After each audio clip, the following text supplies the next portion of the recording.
అని అంటారు. ఇది జరుగుతుంది అనుకున్నాను, అది జరిగింది. ఇలాగ ప్రార్థన చేసాను, అలాగే జరిగింది. కనుక నేను ముగించక మునుపు ఒక చిన్న మాట చెప్పనా. మీరు ఈ సంవత్సరము వ్యక్తిగత వాగ్దానాలు తీసుకున్నారు. జనవరి 1వ తారీఖు అంటే వాచ్నైట్ సర్వీస్ రోజు. కొంతమంది వాగ్దానాలు మర్చిపోయి ఉంటారు, బైబిల్లో పెట్టింటే ఎక్కడో పొలంలో ఆడగడ పడిపోయి ఉంటాయి. ఇప్పుడు బహుశా మీరు చేయకపోతే ఏం చేస్తారంటే, ఇంటికి వెళ్ళిన తర్వాత మీ వాగ్దానాలని వరుసగా ఒక పేపర్లో రాసుకోండి. మీకు హ్యాండ్ రైటింగ్ అర్థమయ్యేటట్లు. మీరు రాసింది మీకు తప్ప ఎవరికి అర్థం కాదనుకో మీరు రాయొద్దండి,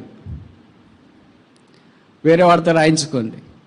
అన్ని వరుసగా వాగ్దానాలు రాసుకొని దానికి ఎల్ ఫోల్డర్ అని ప్లాస్టిక్ ఉంటుంది, లేకపోతే లామినేషన్ చేస్తారు. 5 రూపాయలు ఇస్తే 10 రూపాయలు ఇస్తే చేసుకొని ప్రతిరోజు మీరు ఉదయం కానీ సాయంకాలం కానీ కుటుంబ ప్రార్థన చేసుకుంటే, లేదా 2 పూటలు కుటుంబ ప్రార్థన చేసుకుంటే, కుటుంబ ప్రార్థనకు భార్య భర్త పిల్లలు అందరూ కూర్చుంటే మధ్యలో వాగ్దానాలు పెట్టి ప్రార్థన చేసుకుని, డాడీకి ఇది, మమ్మీకి ఇది, అంకుల్కి ఇదే, ఆంటీకి ఇది అని.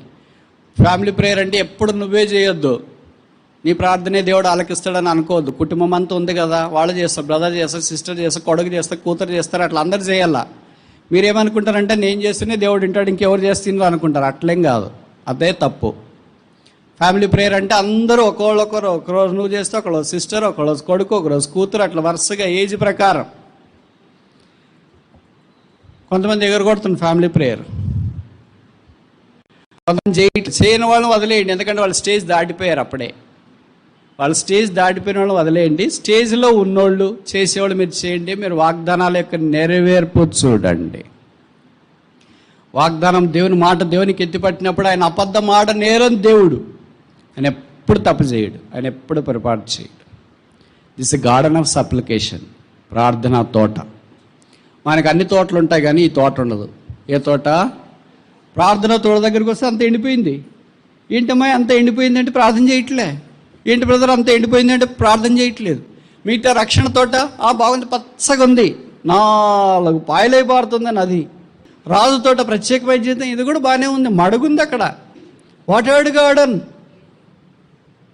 దేవుని వాక్యం. చాలా అధ్యాయులు చదువుతున్నారు, కడత పెడుతున్నారు, స్మార్ట్ ఫోన్లో ఉంది, ఇంగ్లీష్ చదువుతుంది, తెలుగు చదువుతున్నారు, అన్నీ బాగానే ఉన్నాయి. 4వ తోట దగ్గరికి వచ్చేటప్పటికి ఎండిపోయింది. ఏంటమ్మా ఈ తోట? ఏంటి బ్రదర్ ఈ తోట? ఇది బ్రదర్ ప్రార్థన తోటలండి. టైం లేదండి. మనకు అన్నిటికీ టైం ఉంటుంది, ముఖ్యంగా మొబైల్ చూడటానికి ఎంత టైం ఉంటుందో,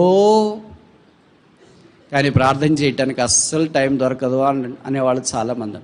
if you have no time for prayer, you have no time for preaching.